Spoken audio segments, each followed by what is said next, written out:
আমি এই মুহূর্তে অবস্থান করছি বাংলাদেশের অন্যতম গুরুত্বপূর্ণ এলাকা কিশোরগঞ্জ জেলা শহরের হারুয়া এলাকায় পাগলা মসজিদের সামনে। মূলত প্রায় ২৫০ বছর আগে এই মসজিদটি নির্মাণ করা হয়। এখানকার যারা স্থানীয় জনগণ রয়েছে তাদের সাথে আমরা কথা বলে যেমনটা জানলাম, মূলত এখানে একজন পাগল বেশি, আচ্ছা নামটা একটু স্লো করেন, জনশ্রুতি রয়েছে জিলকদর খান নামের একজন পাগল বেশি আধ্যাত্মিক মানুষ, অনেকের মতে তিনি ইশাখার বংশধর। তিনি এখানে এসে নিয়মিত নামাজ পড়তেন, এবাদত বন্দিগি করতেন। মূলত তার নাম অনুসারে এখানে যে মসজিদটি নির্মাণ হয়েছে সে মসজিদের নাম পাগলা মসজিদ। আমি যদি আপনাদের দেখাই, এই মসজিদে সারা বাংলাদেশ সারা বিশ্বের বিভিন্ন প্রান্তের মানুষ এসে নামাজ আদায় করেন। মূলত এখানে ৩ মাস অন্তর অন্তর এই মসজিদের যে দান বাক্স রয়েছে সেই বাক্সটি খোলা হয়। এই বাক্সটির মধ্যে কোটি কোটি টাকা, স্বর্ণ অলংকার, বৈদেশিক মুদ্রা পাওয়া যায়। মূলত যে দানের যে টাকা বা অর্থ, এগুলো স্থানীয় মসজিদ, মাদ্রাসা, এতিমখানা সহ দুস্থ মানুষের মাঝে ব্যয় করা হয়। এখানে অনেকেই তাদের মনোবাসনা পূরণের জন্য বিভিন্ন মানত করেন, গবাদি পশুও দান করে থাকেন।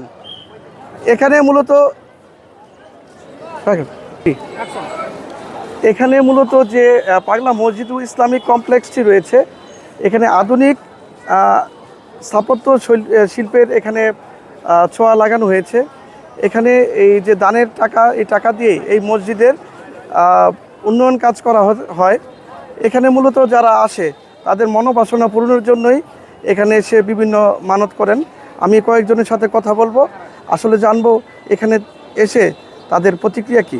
এখানে আসলেন মানে কি কারণে এখানে মানুষ এত সমাগত হয়? এটা প্রাচীন ঐতিহ্যবাহী পুরানো একটা মসজিদ। এখানে মানুষ নিজেদের মনের বাসনা, ইচ্ছা বা বিভিন্ন মানত বা বিভিন্ন করে থাকে, যার কারণে মানুষ এখানে আসে। শেষ করেন আপনি পাগলা মসজিদে এসে মানে কি কামনা করলেন? পাগলা মসজিদে এসে আমরা আসছি। ও আচ্ছা, একটু ভাই ভুলে গেছি।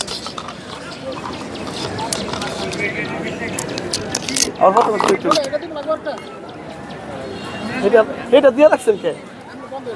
বন্ধ দিয়ে থাক, আর লাগবে না পিছিয়ে। আরে হ্যাঁ, লড়াই খালি আমি তো লইছি। কি চাইলেন আপনি? পাগলা মসজিদে আসছি, এটা যেহেতু আগের ঐতিহ্যবাহী মসজিদ, সেজন্য বাংলাদেশের সবাই আসে, আমরাও আসছি। আমাদের জুমার নামাজ পড়ার জন্য আসছি, এবং কি আমাদের পরিবার যাতে সুখে শান্তিতে থাকতে পারে এবং এই মনের পূর্ণ বাসনা হয়, সেজন্য আমরা আসছি এখানে নামাজ পড়ার জন্য এবং এই দেশবাসীর জন্য দোয়া করার জন্য, দেশবাসীর কাছে দোয়া করার জন্য। কেন আসলেন এখানে বা কি চাইলেন? এইখানে আসলাম, এইখানে আইসা এখানে রাহেন বলেন কি কামনা করলেন? এইখানে আসলাম জুমার নামাজ পড়ার জন্য। জুমার নামাজ পড়ার পরে নামাজ পড়বো, নামাজ পড়ার পরে আল্লাহর কাছে দোয়া করব পরিবার যাতে সুখে শান্তিতে থাকে এবং এই আমরাও যাতে দেশবাসীর জন্য দোয়া করব। কি কামনা করো তুমি?